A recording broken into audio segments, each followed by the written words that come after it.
tentang partnership. Sebenarnya apa sih yang dimaksud dengan liquidation? Nah, ini kita harus belajar ya antara likuidasi dengan yang dimaksud dengan pembubaran sementara. Nah, kalau dikatakan likuidasi, berarti di sini intinya adalah penghentian seluruh aktivitas. Kalau ada penghentian seluruh aktivitas, berarti sudah ada keputusan dari pengadilan negeri ya. Biasanya seperti itu. Ini perusahaan udah nggak mampu lagi untuk beroperasional, sehingga ada keputusan dari pengadilan niaga maupun pengadilan negeri bahwasanya perusahaan ini wajib di liquidation. Nah, wajib dihentikan seluruh aktivitasnya, tidak ada lagi kegiatan hal demikian, hanya boleh kegiatan terkait dengan likuidasi saja. Kegiatan hanya boleh terkait dengan likuidasi saja. Nah, beda dengan pembubaran. Kalau pembubaran kan bisa bukan hanya likuidasi ya. Pembubaran itu bisa contoh kalau kita ada persekutuan, kita tahu ya. Persekutuan ini kan berarti terbentuk dari sekutu ya, baik itu sekutu aktif maupun sekutu pasif. Kalau kita belajar tentang CV itu ada terkait dengan demikian. Nah, di mana sekutu tersebut kalau misalkan beda sekutu itu namanya dibubarkan. Ya, dibubarkan. Tapi usahanya tetap bisa jalan nggak? Bisa. Ya, usahanya tetap bisa jalan tapi beda PT lagi ataupun beda CV ya, sorry, beda CV lagi. Tapi usahanya tetap bisa berjalan nggak? Bisa, tinggal ganti dari akte notaris. Tapi kalau misalkan likuidasi ini beda. Likuidasi itu berarti adalah betul-betul penghentian dari seluruh aktivitas terkait dengan persekutuan tersebut. Karena kenapa? Ya pasti. Kenapa? Salah satunya get bankruptcy ya kan, mendapatkan financial distress atau kesulitan dalam keuangan. Orang yang bangkrut ya pasti financial distress-nya tinggi. Kenapa bisa financial distress? Karena nggak ada cash flow. Kenapa nggak ada cash flow? Karena nggak ada penjualan. Kalau kita runut di mata kuliah manajemen keuangan kan analisisnya seperti itu. Kenapa bisa risiko kebangkrutan? Nah, risiko kebangkrutan itu ada metodenya banyak ya. Ada Zimizescu, ada Springett, ada intinya macam-macam ya. Ada terkait dengan hal demikian. Nah, yang dihitung dari mana? Ya tadi, dari kemampuan perusahaan untuk menghasilkan atau going concern perusahaan. Kalau dianggap sudah tidak going concern, yang sekarang terkena dampak pandemi yang sangat signifikan apa sih? Kalau dari kalian mungkin?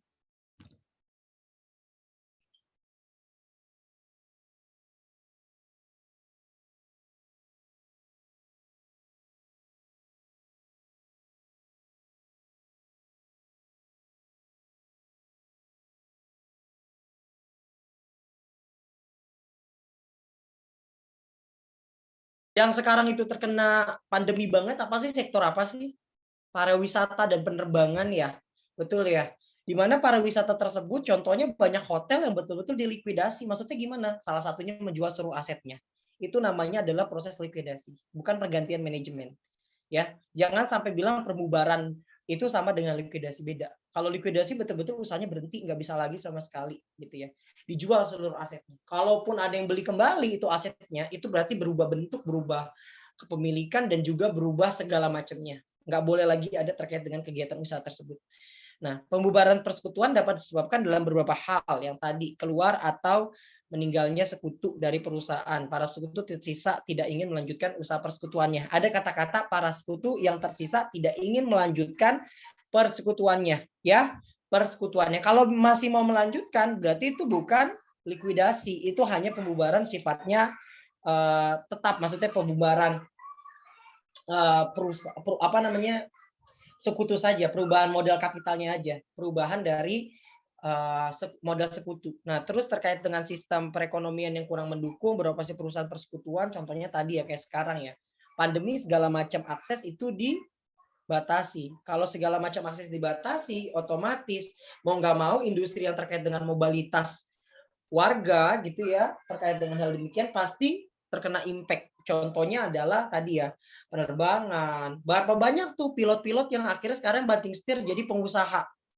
Untung dia udah punya modal besar ya.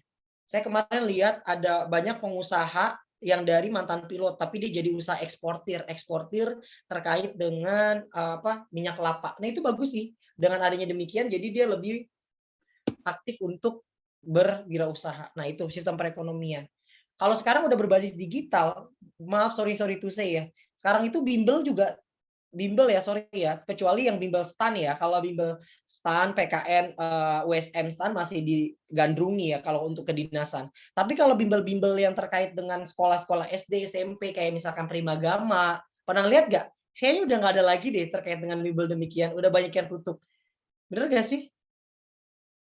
Bener nggak sih? Nah itu, karena zaman sekarang udah teknologi udah bagus, sekarang apalagi sudah ada via Zoom kayak gini, entar jangan-jangan sekolah itu, kampus itu udah nggak ada lagi kampus bentuk fisik. Kayak University of People, pernah denger nggak? University of People di California. Itu kayak UT. Kayak UT, Universitas Terbuka kita, cuman itu di Amerika dan itu sudah menerima seluruh mahasiswa luar. Ya, seluruh mahasiswa luar dengan biaya murah, nggak usah ke Amerika, dapat gelar dari lulusan apa, dapat gelar MBA, kan prestisius banget gitu loh. Karena Indonesia sendiri yang baru mengeluarkan gelar MBA itu UGM sama UI, ya UGM, UI, Brawijaya kalau nggak salah ya, terkait dengan MBA tersebut, Magister Business Administration. Kalau kita itu namanya MM, Magister Management. Karena di Indonesia kan terkait dengan gelar luar itu nggak boleh diakui ketika lulusan lokal ya. Kalau di UI itu kan dia memang udah ada kerjasama LOA dengan, kalau nggak salah, Australia atau mana gitu ya. Aku agak lupa juga sih kalau untuk MBA ya. Kalau MAK-nya belum ada. MAK-nya belum ada. Magister akuntansinya belum ada. Tetap MAK. Nah, bencana alam atau kecelakaan yang mengakibatkan perusahaan tidak dapat menjalankan kehidupannya. Nah, ini terkait dengan kayak contohnya waktu dulu tsunami gitu kan ya. Maka otomatis udah nggak bisa lagi untuk menjalankan usahanya. Perselisihan. Nah, kalau perselisihan terus dengan kata lain udah nggak ada lagi usahanya atau pecah kongsi itu juga bisa. Ya. Atau persekutuan harus dibubarkan untuk alasan hukum. Contohnya utangnya banyak. Kalau utangnya banyak, nggak bisa mencukupi, ya udah. Salah satunya harus dilikuidasi. Kalau kita memiliki utang banyak, ya itu juga rentan. Nah, untuk pemerintah gimana? Pemerintah bisa nggak dilikuidasi? Ya nggak bisa dong ya. Pemerintah kalau utangnya banyak, ya pasti bagaimana caranya untuk mendapatkan suplai suplai APBN. Salah satunya lewat sekarang lagi digencar-gencarnya terkait dengan pajak sembako premium. Terus habis itu nanti habis ini e-commerce lagi ada nih. Terus habis itu nanti terkait dengan sosmed. Jadi kalau kalian sering sekarang kan YouTube dan Instagram lain-lain kan menghasilkan endorsement kayak gitu ya. Masalahnya adalah ini aku dari dulu udah bilang ya, waktu saya pas di Kanwil di JP Jakarta Selatan 1, saya udah bilang sekali lagi, terkait dengan pajak e-commerce itu harus diusahakan. Kemarin kan sempat ditarik tuh ya, sempat dicabut pada saat pemilihan ya. Karena memang situasinya tersebut Bu Sri Mulyani belum pas gitu ya. Tapi sekarang mau diadakan lagi. Saya bilang bagus, Bu. Karena kenapa? Coba kalian lihat di Shopee, di Lazada, sekaligus banyaknya penjual seller, jangankan jauh-jauh deh, itu pasti dia omset ya. Ya, yang gede-gede itu bisa sampai miliaran loh. Cek aja, kalau satu barang dia terjual 15.000, dia sampai jual 10.000 barang, bener gak?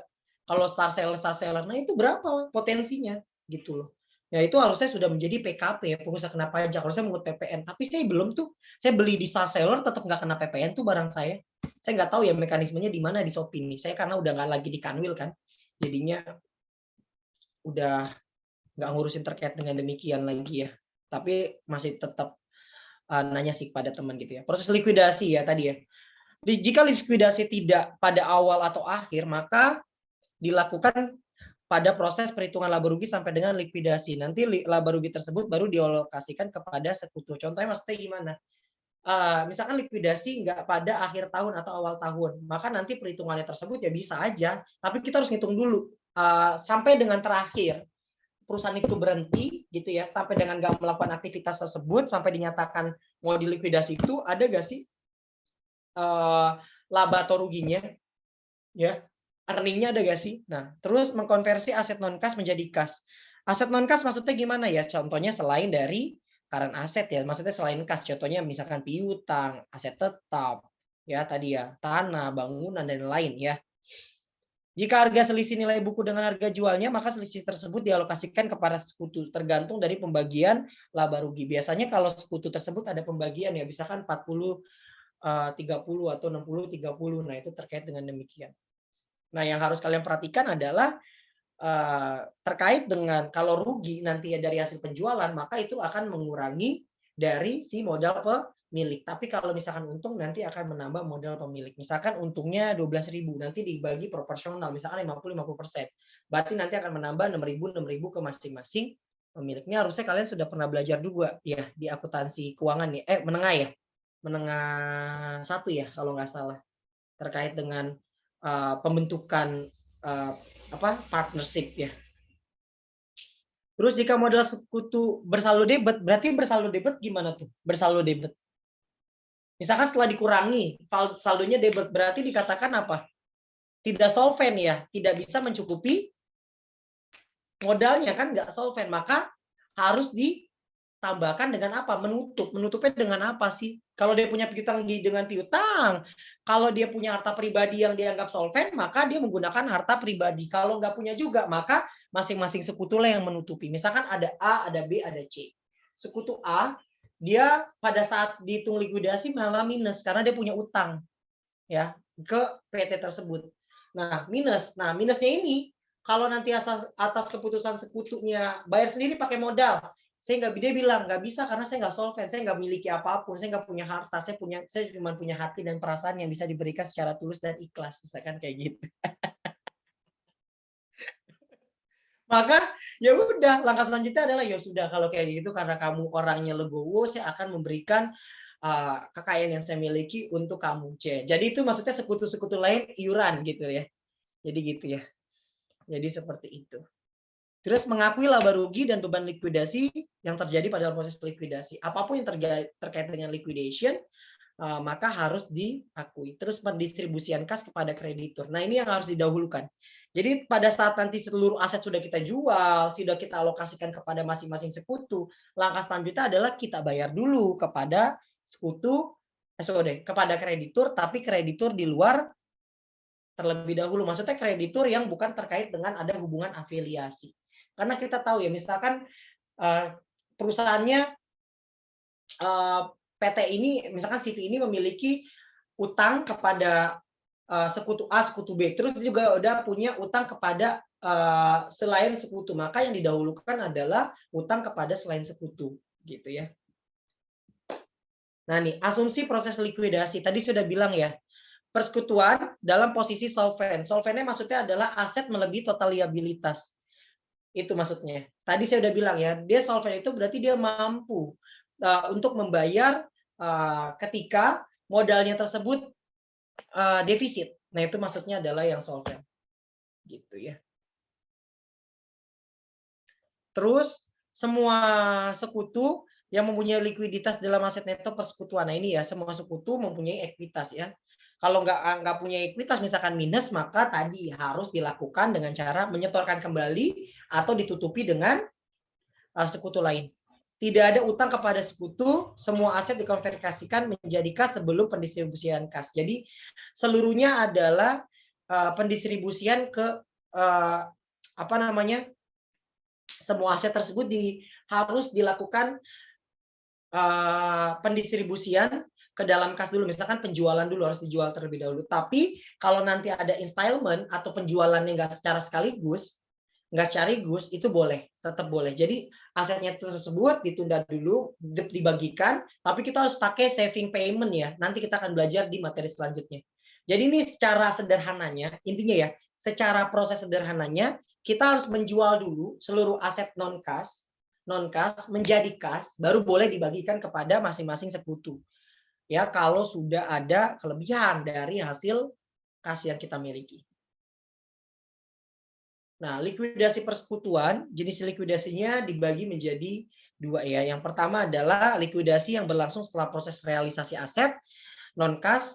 Ini dimaksud adalah likuidasi secara langsung. Jadi seluruh asetnya dijual dulu atau dicairkan menjadi aset kas gitu ya. Yang kedua adalah likuidasi langsung setiap saat setelah aset non-kas terjual. Jadi likuidasi bertahap. Tadi saya bilang installment liquidation. Jadi nanti penjualan aset tetapnya tersebut, penjualan aset non-kas ya, jangan aset tetap aja. Karena banyak. Aset non-kasnya tersebut, dijualnya tersebut secara bertahap. Ya, secara bertahap. Nah, kalau likuidasi langsung, ini contohnya.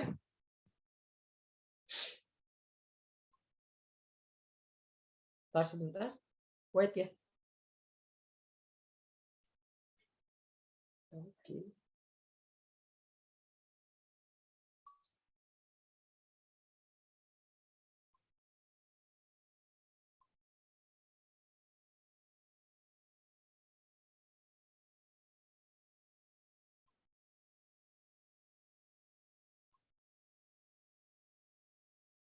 Sebentar ya, aku nelfon anak bimbingan dulu bentar aja. Bentar. Kasihan dia soalnya udah nelfon mulu.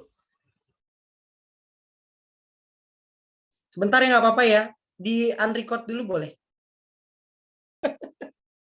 Sedih aku jadinya. Oke, bentar ya.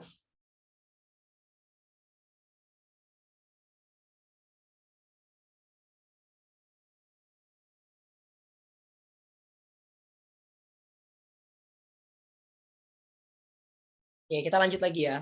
Nah, likuidasi langsung berarti intinya adalah dalam proses likuidasi ini nantinya pembayaran kepada sekutu dilakukan seluruh aset non-cash setelah terjual. Yang kedua baru laba rugi penjualan baru dialokasikan kepada masing-masing model sekutu. Kalau kita bisa lihat di sini nantinya simple liquidation-nya tersebut, di sini. Nah, simple liquidation-nya tersebut nanti ini intinya paling sederhana. Coba kita lihat ya di soal di workbook, coba di workbook-nya kayak tadi saya udah masukin deh.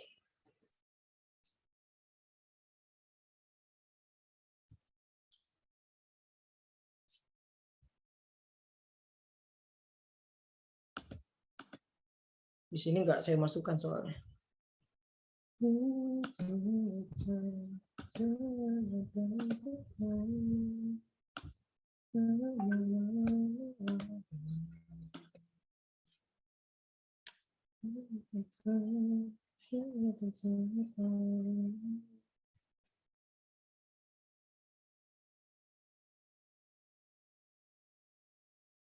Nih contoh ya.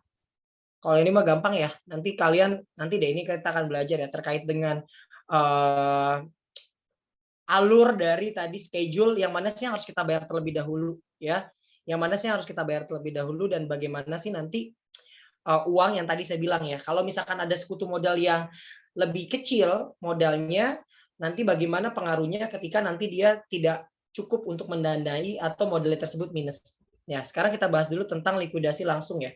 Karena di RPS itu langsung ke sini nih. Contoh bisa kalian lihat di sini ada PTA, PTB, ada aset liabilitas sekian. Kia. PTA dan B membagi laba ruginya 70% dan 30%. Seluruh aset terjual pada tanggal 5 Januari 2016, inventory terjual 25, plan aset terjual 30, account receivable tertagih 22. Dari hasil transaksi liquidation tersebut, maka kita akan dapat sebagai berikut. Ini langsung kita jurnal aja kalau kayak gini. Seluruh aset terjual pada tanggal 5. Yang pertama adalah inventory, maka kita dapat cash-nya 25. Karena harga inventorinya adalah 30, maka nanti dibagi berdasarkan proporsional dari laba ruginya. 70% untuk A, 30% untuk B. Maka jurnalnya cash, kapital berkurang, A, kapital B berkurang, inventory. Begitu juga dengan si plan aset. Plan aset harusnya adalah 40, dijual dengan 30. Maka nanti akan rugi 10 yang akan dibagikan berdasarkan presentase 7.000 dan 3.000. Begitu juga dengan account receivable. Tertagih hanya 22, sedangkan account receivable kita adalah 30. Maka tetap account receivable 30. Rugi dari tersebut kita akan mengurangi kapitalnya 5.600 dan 2.400. Cash yang kita terima adalah 22.000. Setelah kita tadi ya menjual seluruh asetnya, maka langkah pertama adalah ya tadi ya menjual aset. Berarti kan langkah pertamanya sudah terselesaikan. Langkah kedua untuk likuidasi sederhana atau langsung, maka kita langsung membayar kepada utang terlebih dahulu. Utangnya siapa? Utang kepada account payable dulu yang 40. Yang kita utamakan itu adalah utang kepada orang lain non sekutu atau non affiliation. Maka kita bayar account payable pada cash. Kedua baru utang kepada si kapital si A. Berarti pinjaman kepada si A. 10. Maka kita bayar loan from A sebesar 10 dan cash sebesar 10. Terakhir, kita masih ada sisa duit gak? Oh, ternyata masih ada sisa. Sisanya berapa? Sisanya adalah tinggal kita bayar aja. Sisanya berarti tinggal 37. Nah, ini bisa kenapa 8.900? Itu dapat dari hasil pengurangan ya. Berarti tadi kapitalnya si A dikurang 3.500, dikurang 7.000, dikurang 5.600. Nah, hasilnya sekian. B juga demikian, 35.000 dikurang 1.500, dikurang 3.000, dikurang 2.400, maka menghasilkan 28.100. Maka kas yang kita bayarkan adalah 37 sekian. Sampai sini cukup paham dulu terkait dengan simple partnership liquidation. Nggak bakal keluar kok di sini di UAS, nggak bakal keluar ini. Terlalu mudah.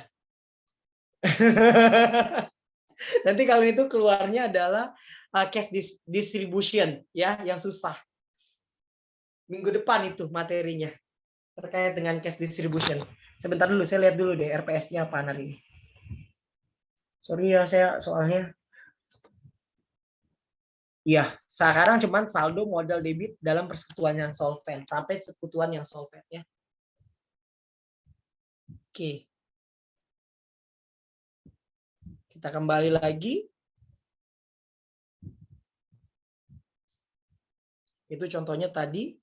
Nah, debt capital balance in a solvent partnership. Maksudnya gimana? Dalam proses likuidasi mungkin tadi ya terjadinya akan menyebabkan modal sekutu bersaldo debit atau bersaldo negatif. Nyambung ya, bersaldo negatif. Berarti si saldo negatif ini berarti harus kayak diapain gitu kan?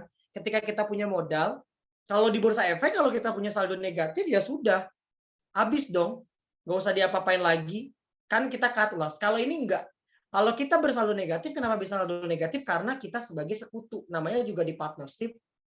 Ya, berarti unlimited liabilities kan begitu ya, sistem karakteristik dari dari si partnership perusahaan tersebut ya, atau persekutuan itu kan karakteristik usahanya adalah tadi unlimited liabilities atau tanggung jawabnya tidak terbatas. Nah, bila terjadi hal demikian maka saldo yang modal yang bersaldo debit mempunyai kewajiban. Yang pertama, kalau dia solvent maka dia wajib ya menyerahkan aset pribadinya ke dalam persekutuan. Kalau dia nggak solvent, maka nanti dia tidak memiliki harta pribadi, maka wajib ditanggung oleh sekutu yang masih memodalnya masih bersaldo kredit atau masih bersaldo positif. Sekarang kita lihat lagi di bahan ajar. Persekutuan A, B, C dalam proses likuidasi menunjukkan aset sebagai berikut. Nah nih, yang bersaldo debit yang mana berarti? Yang punya utang, maksudnya yang intinya yang memiliki saldo negatif kapitalnya A ya. Karena di sini kapitalnya A memiliki 3.000 di debit. Nah, bagaimana nantinya? Nah, ini ada ilustrasi kalau dia solvent, maka dia nanti akan menyetorkan kembali sejumlah yang dia minus, berarti 3.000. Cash pada kapital senilai 3.000 supaya nanti saldonya menjadi 0. Ya, itu kalau solvent. Yang tadi saya bilang, untuk membagikan uang kas kepada B dan C, maka nanti tinggal dibagikan saja. 28.000, kenapa bisa 28? Karena 25 ditambah 3.000 ya. Maka nanti B kapital pada C kapital B kapital C kapital pada cash senilai 28. Yang kedua, ilustrasinya kalau dia nggak solvent, saya udah nggak mampu lagi, saya udah nggak bisa lagi, saya sudah tak kuat lagi untuk menahan rasa sakit ini gitu ya.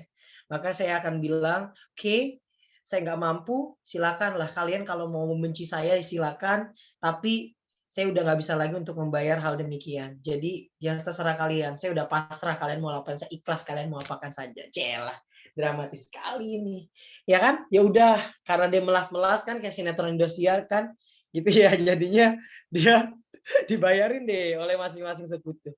Ya dibayarkan dengan cara ya tadi B kapital C kapital berkurang. Masing-masingnya kenapa bisa 2/6 dan 4/6? Ada yang tahu nggak? Ada yang tahu nggak kenapa bisa demikian? Kita bisa lihat totalnya 40 dan 20%. Berarti kalau ditotalkan kepemilikan jadi 60% ya 6. Berarti 4/6 dan 2/6. Masa masing-masing adalah 2 dan 1. Jadi 2.000 dan 1.000. Kapital menjadi 3.000, maka nanti akan mengurangi kas yang dibayar 14 dan 11.000. Nah, ini termasuk dari likuidasi secara sederhana, ya, likuidasi secara sederhana. Sampai sini cukup paham dulu, ada yang mau ditanya mungkin? Ada yang mau ditanya dulu mungkin? Nggak ada? Saya kalau pakai topi bagus nggak? Bagus ya, keren. Kayak pemain ini gak, main sinetron. Kalian tuh jangan ini ya. Saya tuh lagi bener deh, saya agak lagi apa, healing myself gitu loh. Dengan cara apa? Ya kayak gini, lelucon-lelucon gak penting kayak gitu loh. Karena saya ini kan udah, bokap saya kan saya nggak bolehin ke rumah ya, karena memang lagi situasi kayak gini. Jadi saya ya udah gitu loh. Kadang-kadang stres sendiri gitu kan, nyanyi sendiri gitu, karaoke sendiri. Jadi sorry ya kalau misalkan saya agak terlalu lebay atau kayak gimana, supaya tadi saya bilang supaya agak ada temennya aja. Kalian juga jangan kaku-kaku jaga ya. Saya bilang dosen saya nggak jelas nih, ya udah nggak apa-apa lah ya. Aduh. Kita belajar lagi tentang likuidasi secara bertahap. Tadi ya, kalau yang secara langsung berarti seluruh asetnya langsung terjual. Nah, bagaimana kan kita nggak mungkin ya seluruh aset terjual dalam jangka waktu yang cepat. Kadang-kadang kalau dalam kenyataannya kita lelang pun kadang-kadang jarang ada yang beli kan, betul nggak? Kita lelang itu pasti bentukan dengan hal yang apalagi perusahaan-perusahaan yang memiliki asetnya banyak. Kalau punya perusahaan asetnya cuma satu dua jenis doang sih gampang. Kalau dia punya ribuan aset di daerah macam-macam, di daerah misalkan Kalimantan, Papua, gitu ya. Gimana? Nggak mungkin kan dalam satu mungkin bisa lebih dari beberapa tahun untuk proses likuidasinya. Nah, berarti kalau kayak gitu, berarti harus apa yang kita lakukan? Itu yang dimaksud dengan likuidasi secara bertahap. Nggak mungkin kan kita keep yang ada kreditor marah-marah terus. Kan udah bahasanya udah ada. Kenapa nggak dibayar? Belum terjual semua, alasan nggak boleh. Ya nggak boleh kayak gitu. Makanya kita diajarkan likuidasi secara bertahap, gitu ya. Yang pertama, terkait dengan likuidasi secara bertahap, ya terkait dengan likuidasi secara bertahap, ini kita close dulu deh biar enak. Aduh, ya kok saya recording juga? Saya nggak mau record dong.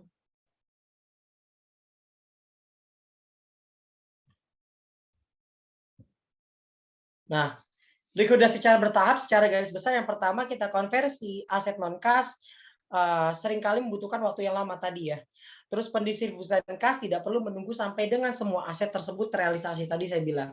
Kenapa? Karena aset yang kita miliki, customer kita yang kita punya utang gitu ya, kita punya supplier dan kita punya utang kepada supplier, nggak mungkin kita jual tersebut dalam jangka waktu yang tepat. Terus supplier itu kita mau diapakan kalau misalkan kita nunggu dulu seluruh aset terjual.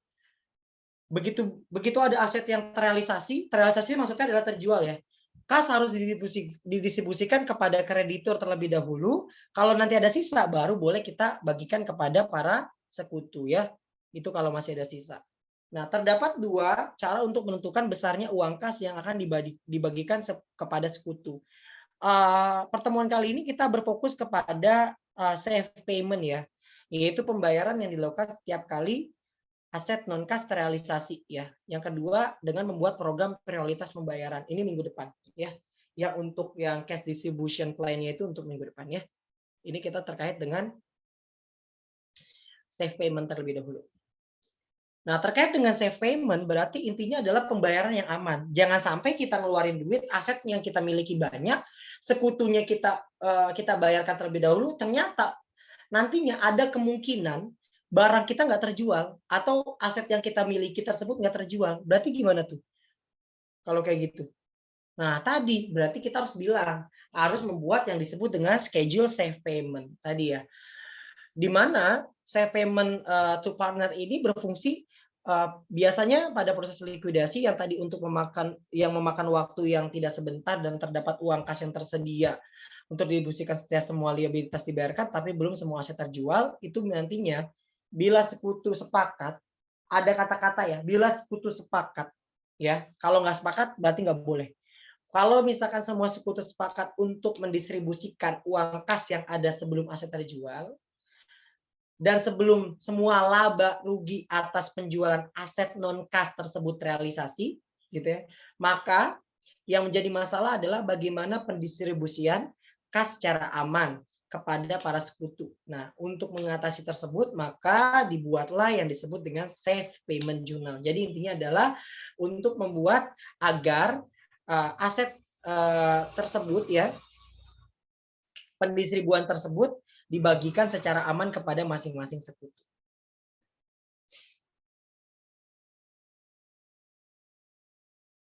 Pendistribusian kas sebelum semua aset non-kas terjual tidak akan menimbulkan masalah bila seluruh sekutu gitu ya pada saat pendistribusian kas telah menunjukkan saldo yang sebanding dengan pembandingan laba rugi. Nah ini saldo sebanding dengan pembagian laba rugi. Nah itu ada kata-kata ya yang harus kalian garis besarkan. Nanti kita akan contohkan deh.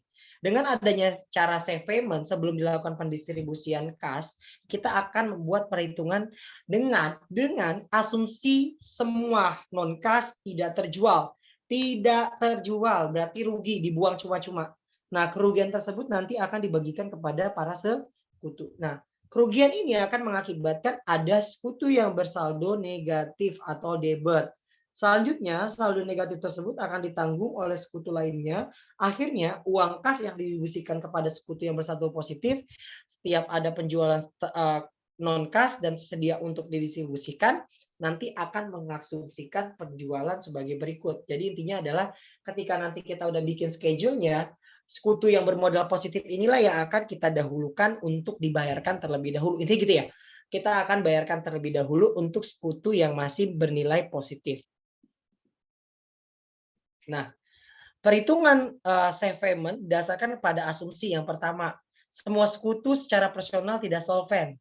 Secara personal tidak solvent. Berarti intinya tadi ketika tidak solvent, maka dia tidak akan menambahkan uang pribadinya ke dalam perusahaan, tapi dengan proporsional dari sekutu yang masih bernilai positif. Terus semua aset non-kas mencerminkan kerugian. Jadi non-kas tersebut dianggap rugi, tidak dapat terjual. Terus yang ketiga, persekutuan mungkin menahan sebagian uang untuk membayarkan likuidasi. Nah, ini contohnya nanti. Save payment to partner, illustration-nya di sini kita bisa lihat persekutuan A, B, dan C sedang dalam proses likuidasi. Dan akun-akun menunjukkan saldo sebagai berikut. Kas 80, loan 10, land 20, building 140. Maka hasilnya adalah debitnya untuk di balance sheet ini 250, sedangkan kreditnya juga 250. Kita bisa lihat lagi di sini ada kata-kata semua hutang selain hutang kepada sekutu telah dibayar. Dan para sekutu memikirkan bahwa penjualan tanah dan bangunan akan memakan berbulan-bulan. Mereka sepakat bahwa uang kas nanti akan disisakan 10. Berarti nanti uang kasnya akan disisakan 10 ya. Dan biaya untuk biaya-biaya dan juga kontingensi. Nah, sekarang kita lihat dulu bagaimana sih cara membuat save payment to partner. Nah, kita bikin yang disebut dengan save payment to partner, nanti bentuknya seperti ini. Yang pertama, tadi kita bisa lihat ya, net partner equity ini plus minus loan. Jadi kalau dia punya piutang berarti kalau dia perusahaan punya piutang itu berarti dikurang, kalau perusahaan punya utang kepada sekutu itu berarti ditambah. Sekarang kita bisa lihat, equity-nya A tadinya adalah 50, dia punya nggak utang? Punya piutang nggak ada, maka tetap 50. Equity-nya B 60. Kenapa bisa 60? Lihat, B-nya 70. Ternyata dia punya loan from B atau piutang ya. Perusahaan punya piutang ke B. Maka harus dikurangi jadi menghasilkan 60. Terus di sini ada C equity senilai 130 yang didapat dari 110, dia ternyata punya utang perusahaan kepada C senilai 20, maka mendapatkan jadi 130. Ingat tadi, dengan asumsi yang pertama, semua aset non-kas mencerminkan kerugian. Berarti seluruhnya kita anggap rugi. Aset non-kas kita berapa? 140 plus 20, maka 160. Maka konsep yang pertama kita anggap rugi, maka kita bagikan berdasarkan proporsional 50, 30, 20, maka menghasilkan 160 untuk A80, untuk B48, dan untuk C32. Maka nanti balance-nya senilai 30, 12, 98. Ingat ya, 30, 12, 98. Terus kita bisa lihat lagi. Yang kedua, sebelum kita terkait dengan sekutu yang solvent, tadi mana nih? Nih. Ya, semua sekutu dianggap tidak solvent, maka kita bayar dulu persekutuan mungkin menahan sebagian uang untuk membayar beban likuidasi. Sekarang kita punya kasnya adalah tinggal tadi ya. 80. Nah, ini kita harus sisihkan dulu 10-nya tersebut ya. Untuk biaya-biaya, maka kita sisakan ya. Possible loss on contingents, cash-nya tersebut untuk biaya kontingensi tadi ya, senilai 10. Maka diagregat lagi 5, 3, 2. maka nanti akan ketemu minus 35, 996. Karena tadi kita anggap seluruh sekutu tidak solven, maka kita bagikan kepada sekutu yang masih bernilai positif. Bernilai positif berarti gimana? Kita bagikan sesuai dengan presentasenya juga. Berarti 30 per 5, 20 per 5 dikalikan dengan 35, maka 21, 14. Maka kita dapat adalah minus 12. Nah, karena tadi minus 12 kita anggap nggak solven lagi, maka kita anggap di sini si C akan menanggung 12. Nah, yang dimaksud dengan safe payment, kita boleh nanti mendistribusikan kepada si C karena dia dianggap masih memiliki apa namanya yang dimaksud dengan equity masih bernilai positif. Jadi ketika kita nanti membayarkan, kita boleh membayarkan terlebih dahulu atas izin dari seluruh sekutu. Maka nanti akan didapat seperti ini, ya. Loan to si kapital pada cash. Kita bayarkan terlebih dahulu, maka nanti jurnal buku besarnya atau balance sheet-nya, financial statement-nya ya, akan terbentuk seperti ini. Coba perhatikan dulu. Ya, akan terbentuk seperti ini. Untuk building dan lainnya tetap sama, tapi cash-nya tetap 10 di sini. Berubah cash-nya. Karena sudah diambil 70. Jadi kita boleh ngambil cash-nya tersebut untuk yang dianggap mendapatkan safe payment to partner, gitu ya. Sampai sini cukup paham dulu? Sampai sini cukup jelas?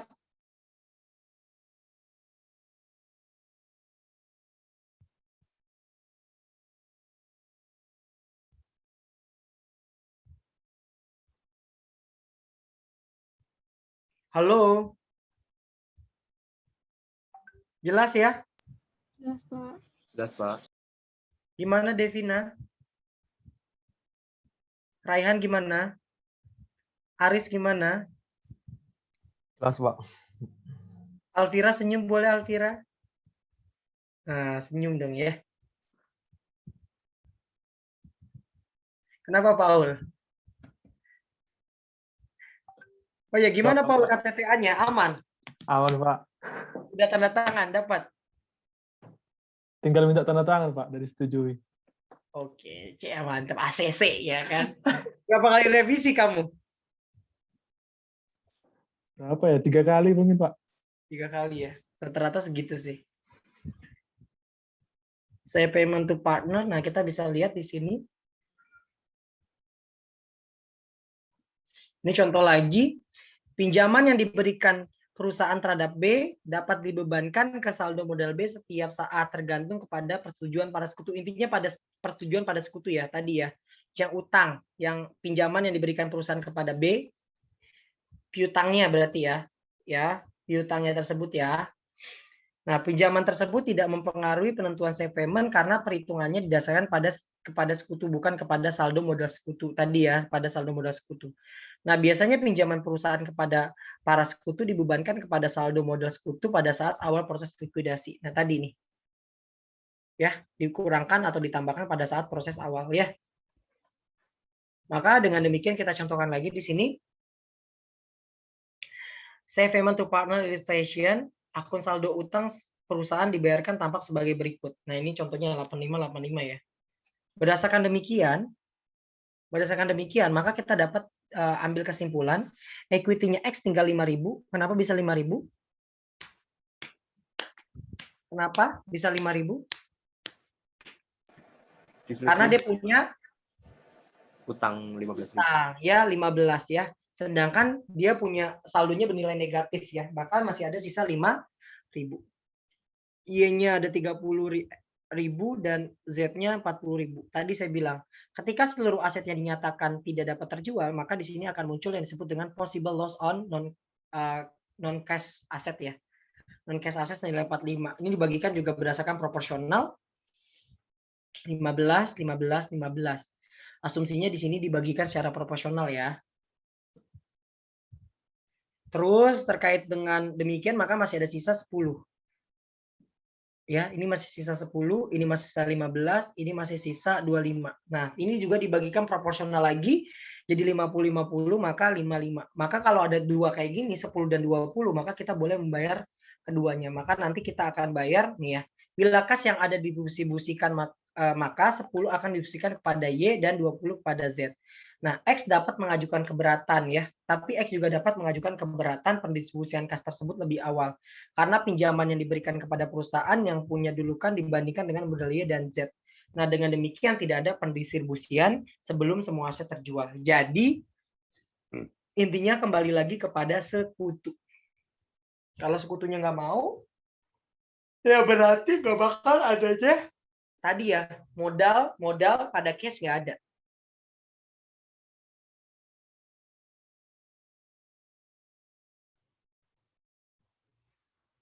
Coba dong kalian, aku mau lihat di sini. Gak usah deh, ntar dulu deh. Saya ngaso dulu bentar boleh ya? Ngaso dulu bentar boleh ya? Saya ngambil minum dulu boleh ya? Boleh, Pak. Bulan Januari ya. Kalau kita bisa lihat di bulan Januari, maka kita nanti akan secara bertahap dulu. Nanti kita akan mendapatkan ending balance Januari, balance di 1 Februari sampai dengan nanti per bulannya. Jadi kita bikin save payment journal tersebut, save payment tabel to partner tersebut secara berkala ya. Nggak boleh langsung digabung. Jadi yang Januari dulu kita bikin. Yang Januari ini sama seperti yang tadi, balance tanggal 1-nya, coba kalian lihat lagi. Di sini ada masing-masing, ini saya contohkan ya tadi ya, balance-nya adalah 240, 280, 40, ini sama disalin ya, itu disalin. Cuman yang non current aset itu digabungkan. Yang non current aset itu digabungkan ya.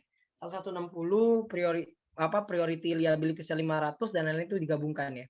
Terus di sini kita bisa lihat lagi terkait dengan habis itu kita bisa lihat di bulan Januarinya. Nah, loan to Z di offset dengan saldo modalnya. Goodwill dihapuskan, piutang dapat ditagih 200, inventory dengan harga plus 60 dapat dijual dengan harga 200. Nah, ini yang nanti kita akan jurnal di bulan Januari. Yang pertama tadi offset Z to loan 40 kepada loannya ya. Jadi nanti dikurangi ya, tadi ya, loannya 40 dan 40 ya, non current-nya juga berkurang. Oke. Non current aset yang berkurang 40, Z-nya juga berkurang 40. Terus menghapus goodwill 40 dengan presentase berarti 50, 30 dan 20 berarti 20, 12, 8. Collecting of receivable tadi 200, dia dapat 200. Ya, 200. Sell of inventory 160, dia dapat cash-nya adalah 200 sehingga nanti akan ada penambahan di kapital masing-masing 20, 12 dan 8. Nah, di sini nih sampai dengan pre-distribution balance ini tinggal dijumlahkan saja. Nah, terkait dengan schedule life payment, sekarang kita bikin dulu schedule life payment-nya baru kita bisa masukin ke sini. Schedule life payment-nya, nih kita bisa lihat di bulan Januari, partners equity capital plus minus loan, ya ini plus minus ya, 340 ditambah 360 ditambah 160, ini masing-masing dari sekutu. Nah, nanti kalian lihat lagi di sini ya, intinya ya.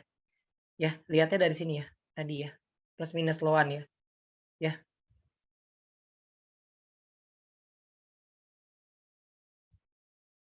Debt capitalnya 160 karena udah dikurangi 40 tadi ya offside. Sedangkan yang ini 340 ditambah dengan 20 ya. Ya, loan from Y ya. Berarti 360 betul ya. Nah, tadi ya, ketika seluruh asetnya tersebut tidak dapat terjual, nah kita lihat lo gini, 720. Bisa dari mana 720 nih? Seluruh aset distribution balance-nya yang belum terjual berarti 720 ya. Kita anggap seluruhnya nggak bakal terjual. 360, 216, 144, maka nanti akan didapat sebagai berikut. Maka nanti si X-nya akan minus 20, si Y-nya akan 144, dan Z-nya masih ada 16. 20 ini berarti kan nanti kan akan ada sebelum itu ya, kita akan masukkan lagi dari biaya. Biayanya tersebut tetapkan tadi 20 untuk proses likuidasi. Nih, 20 uang kas tersebut ya. Semua uang kas kecuali 20 untuk kemungkinan kontingensi. Berarti kita kurangi dengan 20, kita presentasikan lagi 10, 6, 4, maka nanti akan dapat si X capital ending-nya senilai minus 30, 138, dan 12. Nah, karena tadi tidak boleh minus, maka kita bagikan lagi 30 tersebut kepada masing-masing sekutu. Maka 60 per 40 didapat 18 dan 12. Nah, nih 18 dan 12 sudah 0, maka yang kita bayarkan pertama kali hanya 120 nanti kepada si Y. Maka kita kembali lagi ke dalam tabelnya ya, kita dapat kembali lagi ke tabelnya nih ya. Kita bayar dulu terkait dengan priority liabilities 500 ya. Masih ada sisanya 120, maka kita bayarkan ke dalam si Y. Y-nya tersebut tadi ada loan dan juga ada si kapital. Maka kapitalnya 100, Y-nya tersebut Y loan-nya adalah 20. Maka nanti akan menghasilkan dari ending balance cash-nya masih ada sisa 20, non cash asetnya ada 720, X kapital masih tetap 340, Y-nya berkurang jadi 240 karena udah dibayar, dan Z kapital tetap 160. Sampai sini cukup jelas terlebih dahulu untuk perhitungan terkait dengan likuidasi bertahap untuk bulan Januari. Jadi sampai pre-distribution kalian bikin tabel terkait dengan schedule save payment ya. Bikin tabelnya dulu habis itu. Kalau nggak bikin tabelnya dulu juga nggak apa-apa. Bikin tabel baru bikin interim statement of partnership liquidation gitu. Ada yang mau ditanya dulu? Cukup jelas ya Aulia ya? Ya Pak. Aulia nggak ngantuk kan? Ya Pak. Kalau ngantuk aku kedipin nih. Jadi biar nggak ngantuk dong ya. Tapi kalau di kelas ini jam-jam yang ngantuk, bener gak sih? Kalau saya ngajar siang nih kadang-kadang kan ya pernah kebagian ngajar siang. Jam segini tuh jam-jam yang ngantuk ya. Saya pernah ketemu mahasiswa saking ngantuknya kasihan juga sih, saya biarin aja deh. Kayak begini terus kan. Udah cuci muka loh, silakan. Saya bisikin loh, saya nggak panggil ke depan, saya bisikin. Saya kan orangnya jaga etika ya. Dek, kalau itu cuci muka dulu. Udah cuci muka, izin. Masih cuci muka, masih begini terus. Saya bilang, besok-besok tidur pagian ya, maksudnya jangan kemalaman. Iya Pak, siapa? Saya jadi malu sama Bapak. Ya nggak apa-apa, saya gitu. Anggap aja saya kakak sendiri. Emang umur kita kan sepantaran ya. Ya kalau kayak gini muka saya juga nggak tua-tua banget ya dibandingkan Cahyo. Maaf Cahyo.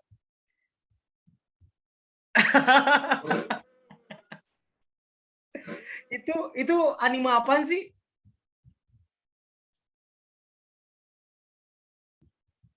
Lari ada wibu, wah kurang ajar nih. Lari ada wibu, Pak. Wih, dia pakainya mau podcast ya. Dikit lagi mau podcast nih kayaknya nih. Tapi jangan deh, suara kamu ya biasa aja sih soalnya. Sorry.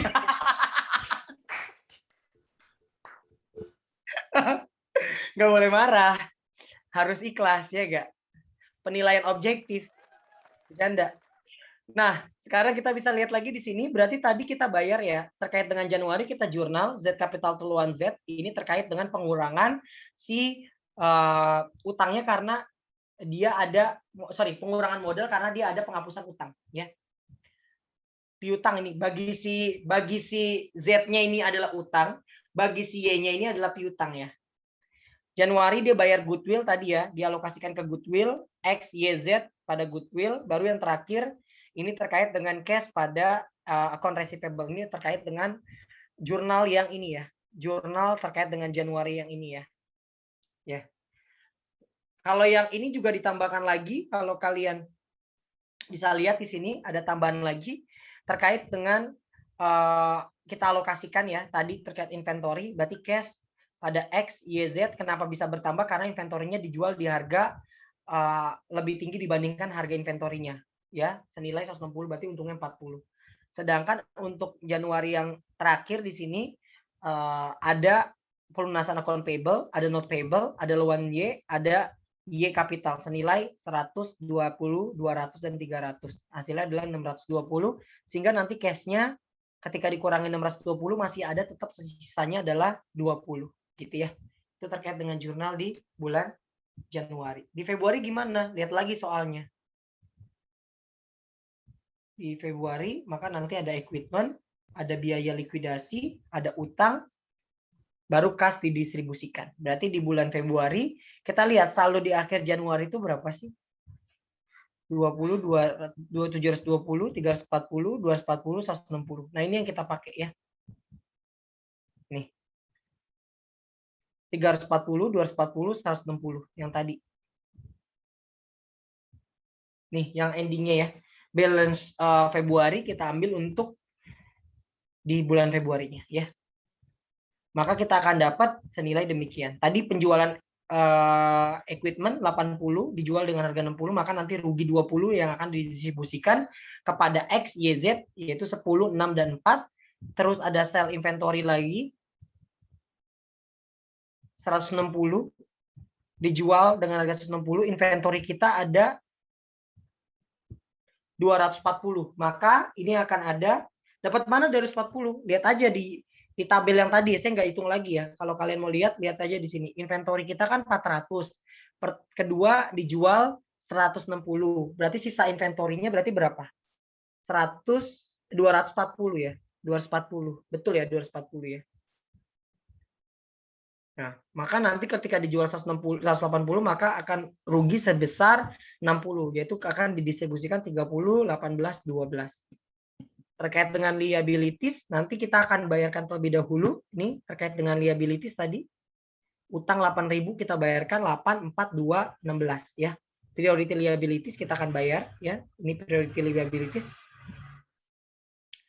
Dialokasikan kepada masing-masing sekutu berkurang. Pendistribusian maka nanti akan dapat 294, 2114, 146. Nah, ini yang kita akan cari lagi karena tadi kita lihat schedule tersebut, maka kita bisa lihat nih schedule sekarang begini berarti schedule. Tadi ya, sisanya adalah 294, kita ambil 294, 212, 141, 600. Yang ini kita masukin ke sini. Terus possible loss on cash-nya berarti sisanya adalah 400. Nih, yang non cash sisanya 400, maka didistribusikan 50%, 30 dan 20 menghasilkan masing-masing 200, 120 dan 80. Setelah itu baru kita kurangi, maka menghasilkan 94, 92, 16. Nah, masing-masing sekutu ini akan ada labanya nih, masih ada sisa.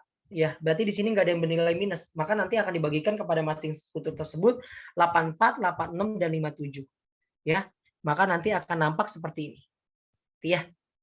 84, 86, 57. Ini tinggal disalin aja sih sebenarnya, tinggal disalin. Maka nanti jurnalnya sama ya, jurnalnya saya nggak ulas lagi.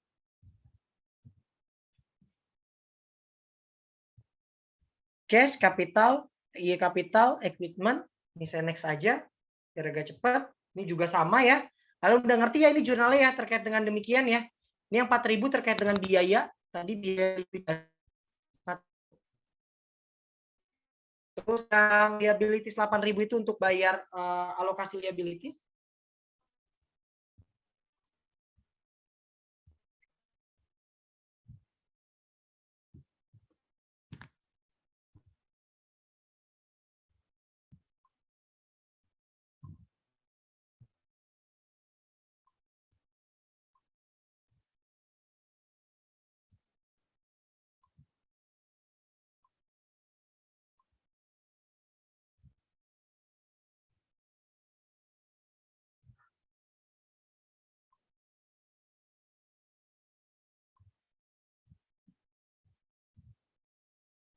Ya, terkait dengan demikian.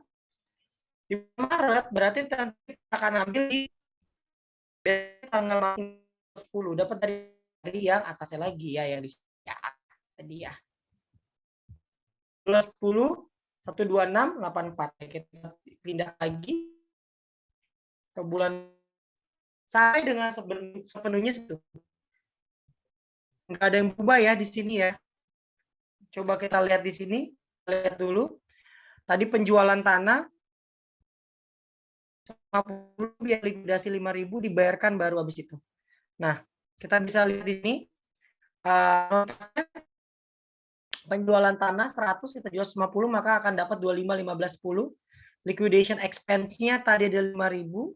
Nah, berarti nanti pendistribution balance-nya senilai 232.500, 139.500, 93 sekian-sekian. Nah, ini kita bikin dulu terkait dengan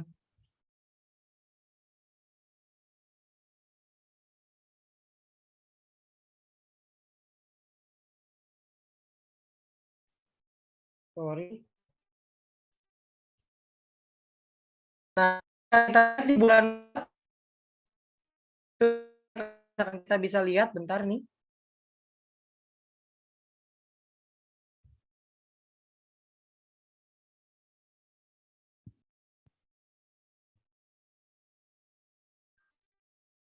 Februari.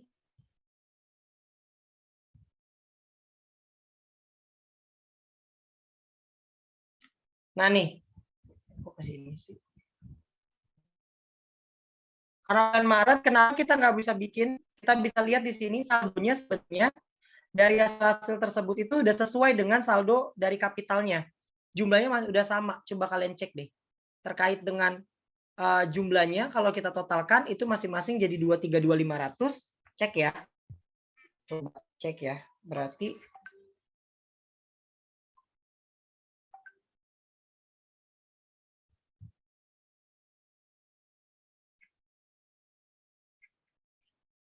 oke, bentar.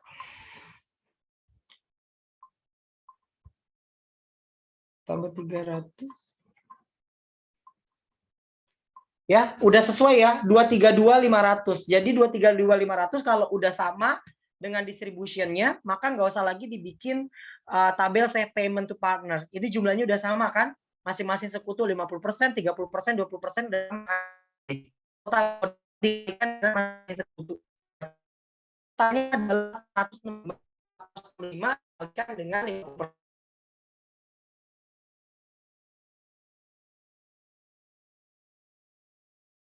Ini udah sama, maka langsung saja kita distribusikan. Distribusikannya gimana? Dari total tersebut maka akan sisa sebesar 145. Kenapa 145? Karena kita kurangi dengan 20.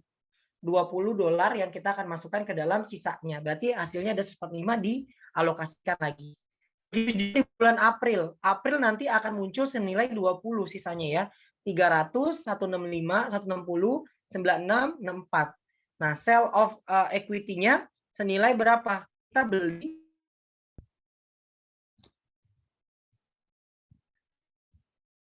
150 harga jualnya. 150. Equity kita, equipment kita 220. Equipment, bentar. Pokoknya di tabel itu udah betul ya. Equipment kita adalah 220 tadi. Equipment netnya adalah 300. Tadi udah kita jual, equipmentnya 80. Bener ya? 220 ya berarti ya.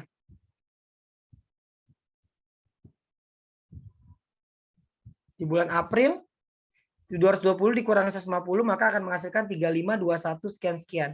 Ada write off terkait dengan account receivable senilai 80. Di soal udah ada, maka akan menghasilkan 40, 24, 16. Nah, ini juga totalnya sama. Kalau kita kalikan 175. Karena totalnya udah sama, 175. Dikalikan dengan 0,5, hasilnya 87.500. 170, sorry. 170 dikalikan dengan 0,5, ya 85. Itu 5134, maka nanti April distribution-nya senilai 170. Kenapa di sini nggak disisakan lagi? Karena nantinya kita sudah bayar terkait nanti dengan likuidasinya ya. Nih. Ntar jurnalnya tinggal kalian jurnal kembali ya. Ini saya nggak jurnal kembali, kalian tinggal jurnal lagi ya. Jurnalnya gampang ya, tinggal ngikutin yang kayak tadi ya. Terkait dengan penjualan tanah berarti nanti akan ada terkait dengan cash 150, terus X capital, Y capital, Z capital, land senilai 10, 25, 15, 10. Nah, itu yang kalian harus lihat ya. Jurnalnya itu sama, lihat dari sini. Oke. Nih, perbandingan dari ketiga model itu sudah sesuai dengan perbandingan 50-30, maka tidak akan dibagikan lagi. Nah, uang yang tersedia disisihkan terlebih dahulu 20 untuk kontingensi, sisanya langsung dibagikan kepada yang sisanya positif. Demikian juga untuk bulan April. Kita tidak lagi mengurangi 20 untuk kontingensi karena semua aset non-kas sudah terjual. Seluruh aset non-kas sudah terjual, maka tidak usah lagi kita masukkan ke dalam 20-nya tersebut. Nah, ini kayak tadi, 20-nya tersebut nggak usah ikut lagi karena sudah 0. Ya, biaya kontingensi dan biaya akuisisi itu udah nggak ada lagi.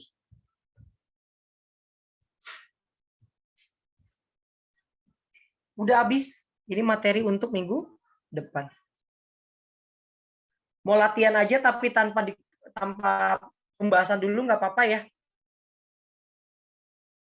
Boleh? Materinya udah habis. Nanti minggu depan baru deh sekaligus. Gimana? Apa mau tetap ngerjain dulu habis itu kita pembahasan? Sekali ini aja kok. Materinya sampai sini ada yang nggak cukup jelas nggak? Jadi intinya saya kasih kesimpulan ya terkait dengan safe payment.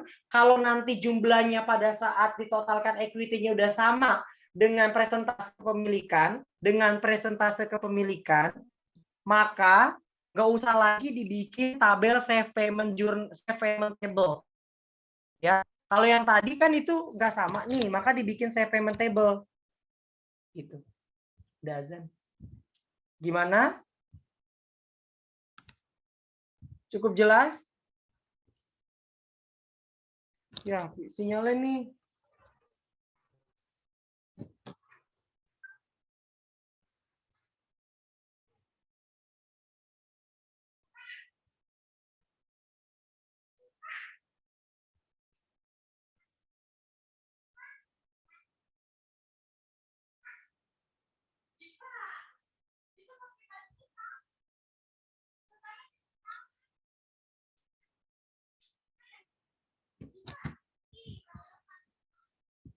Oke, ada yang mau ditanya mungkin?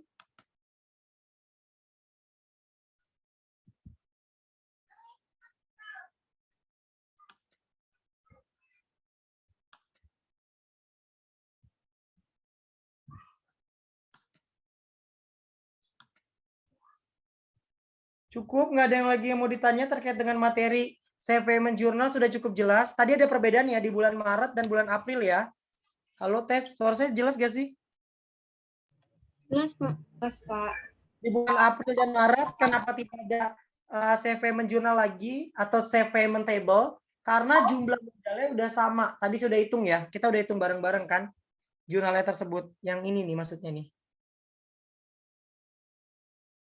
Nih, sedikit aja. Jumlah modalnya berarti kan 300 ditambah dengan 165. Kita lihat. X kapital itu 50%, pembagian sekutunya berarti dikali dengan 0,5. Maka hasilnya 232, udah sama. Kalau yang tadi ini pada saat bulan-bulan sebelumnya, nih ya. Kalau kita lihat di bulan-bulan sebelumnya 256 ditambah 400 dikali 0,5. Hasilnya 328, masih belum sama ya. Kalau yang ini udah sama nih. Kalau yang di bulan Maret dan bulan April, coba cek bulan April.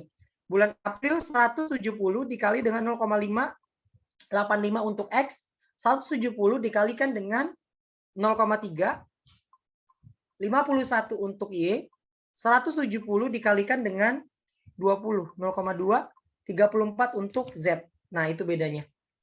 Kalau udah sama antara predistribution balance, ya, maka nggak usah lagi bikin tabelnya. Kalau di sini predistribution balance-nya beda ya, terkait dengan modalnya.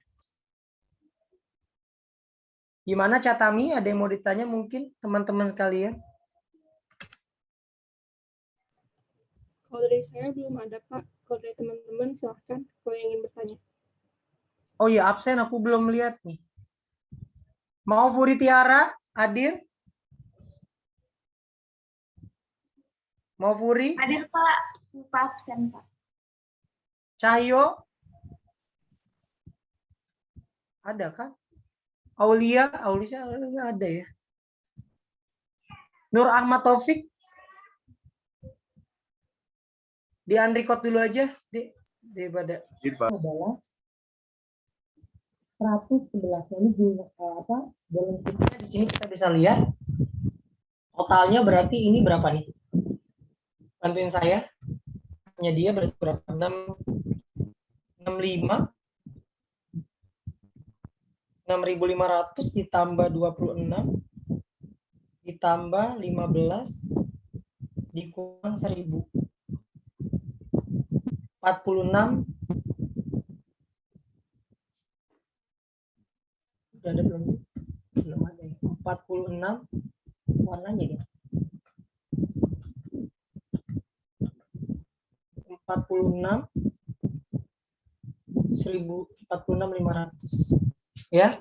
Untuk asetnya akan dapat 11.500, 56, 46, 4.000, 4.500. Nah, sekarang kita lihat betul gak sih kalau kita lihat di sini 46.500, coba ya, 46.500 ditambah 11.500 500 dikalikan dengan 0,5. 102. Belum sama ya, berarti kita harus bikin save payment-nya. Save payment-nya kita jurnal, berarti di sini ada partner equity capital keseluruhan 56, tadi ya didapat dari mana? 59. Oke. 69 dikurangi 14 tadi ya, dikurangi 14 hasilnya 56. Terus ada DKP 47600, ini 44400. Nah, ini dapat dari mana? Kita udah punya loan-nya tadi ya. Loan berarti 4400 tambah 40.000 ditambah dengan 4000, 44.000 ya. Di sini ya. C-nya berapa sih? 40.400 ya, 40.400. Possible loss on current assetnya, non current assetnya di sini tadi 111.500 dibagi berdasarkan persentase, menghasilkan 250, 14, 150, 22, 100. Ada tadi loss on contingency 5.000 masing-masing dialokasikan, maka nanti di sini ketemu minus, maka akan ditanggung oleh kepada masing-masing sekutu. Minusnya berapa? Di sini 2.250, maka nanti akan ada 1.350 dan 900. Maka nanti kas yang dibayarkan masing-masing sekutu adalah 11.300 untuk B, 2200 untuk C. Nanti jumlahnya seperti ini. Bayar dulu kepada kreditor 10, bayar dulu kepada kreditor 10. Partnership-nya berarti 31.500 yang masing-masing 11.300, 4.000 dan 16.200. Nah, ini kita akan dapat sebagai berikut. Nah, ini kalau kita jurnalkan masih ada sisanya berarti 46.500 dikurangi 10 dikurangi lagi 31.500. Masih ada 5.000 ya, sesuai dengan yang tadi ya. Yang cash apa? Cash untuk cadangan likuidasi. Lanjut jurnalnya ya. Kapital pada loan ini untuk collect receivable karena ada rugi 2.000 maka dialokasikan. Ada sell inventory untung, ada paid liquidation ini terkait dengan tadi bayar biaya likuidasi. Yang ini untuk jurnal distribusi terkait dengan kasnya. Oke.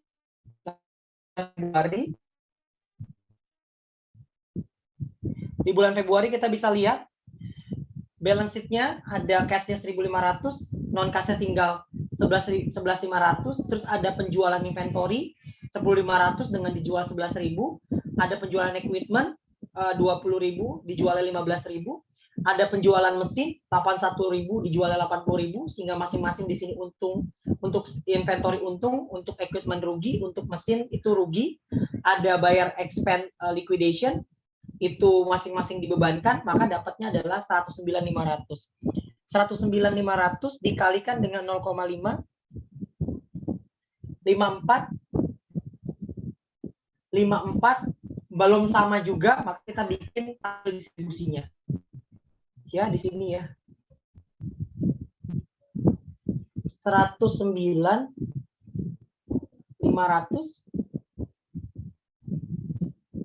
tabel distribusinya mana ya? Nanti coba kalian lihat save payment schedule, di sini harusnya sama. Coba kita lihat lagi. 109.500 ini 50%, 54 750 harusnya.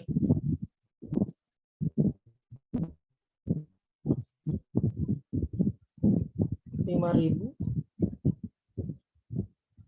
ditambah dengan 11 ditambah 15, 5 ditambah 11 ditambah 15 ditambah 80 dikurang 1,5. 104 ya, ini salah tulis ya. Ya, 104.500 dikali 0,5. 104,5 dikali 0,5. Ya, sama ya. Ini tadi saya salah tulis, ini 104. Maka dihasilkan karena sudah sama dengan modalnya 104 dikali 50%, 104 dikali dengan 34%, maka nanti menghasilkan balance-nya 0. Nyambung ya terkait dengan materi ini ya? Halo? Nyambung nggak? Mudah-mudahan nyambung ya. Jadi kalau yang kalian harus perhatikan adalah ketika kalian bikin save payment journal ketika modalnya itu tidak sama dengan adanya di asetnya tersebut, nggak sama dengan ketika kita kalikan dengan presentasi modalnya, baru kita bikin save payment journal. Kalau sama tadi terkait dengan case-nya itu sama dengan modal yang kita kalikan dengan presentase pembentukan tersebut, maka itu nggak usah lagi bikin save payment journal karena sudah sama. Nanti kalian tinggal kerjakan aja, dikumpulkannya 1 minggu lah, nanti soalnya saya kasih agak banyakan dikit ya, soal di workbook aja kalau kayak gitu. Ayo, nggak ada lagi yang mau ditanya mungkin? Saya agak sakit ini. Sedang belajar AKL. Santai Pak. Kalem.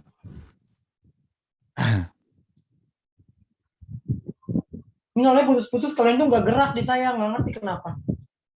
Kalian udah makan belum? Belum. Ternyata di sini banyak wibu ya. Anggitara. Taufik Pak. Cahyo Topik Pak. mana? Ari ada wibu. Coba. Kayaknya Nastan banyak wibunya dah. Cahyo juga Pak. Dia mah wibu juga. Ya Allah enggak Pak. Cahyo diam-diam Pak. Tapi genrenya apa Cahyo? Depannya Apa? bukan dari E kan? Oh depannya bukan H juga Pak. Santai aja Pak. Depannya bukan dari E kan? Depannya Y, Pak, akhirannya I, Pak. Depannya E, belakangnya I. Bukan itu kan? Astagfirullahaladzim. Record dong. Ya Allah record tuh.